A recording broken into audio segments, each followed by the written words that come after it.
What's up, you guys? Welcome to this tutorial. So I've been getting a lot of requests on how to do my 90s and how I edit, and basically just to go over my keybinds and, you know, just tips and tricks. So here's the video. I'm gonna start with 90s. So what you wanna do is obviously start with your ramp. You start with a ramp, and what you wanna pay attention to is your form. So a lot of people use this, that kind of 90s style. I use the kind of like this one that Mr. Savage used to use. I use kind of that, except I flick my 90s. I'm not sure if this is really much more effective, but sure looks a lot more cool. A few tips I have on those is, it's basically just like flicking your wrist as if you were gonna hit a flick shot. So you just flick your wrist. And another tip I have is when you're coming up close to the edge, to start 90ing, you don't wanna start like right here. You wanna start like up here. So you wanna get as close to the corner of that stair as you can. Okay, so now I'm gonna move on to editing.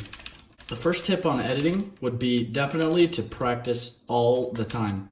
It takes baby steps, so you're gonna wanna start out slow, and then you can move on to flick edits. So resetting's a lot easier than actually selecting the edit. So resetting's just clicking your edit button, hitting your reset button, and then confirming.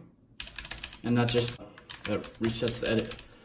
So what you wanna make sure that you're doing when you're selecting an edit is make sure that you're selecting each box that you want to make that edit. What you're gonna do is practice clicking on the boxes and then selecting it and confirming it.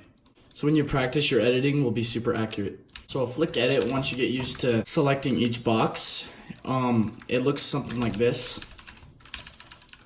But when you get the hang of flick editing, it's a lot more effective and really aggressive towards your opponents. So my sensitivity is high enough that I can aim, but also high enough that I can build. Oh, if you want to know my sensitivity, 330 by 280.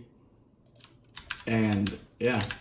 So for my keybinds, I use E for editing, and a lot of people like to use two keybinds. So if they were going to use E and let's say Q, which I'm not really good at. It is really fast, but it's not really effective for me.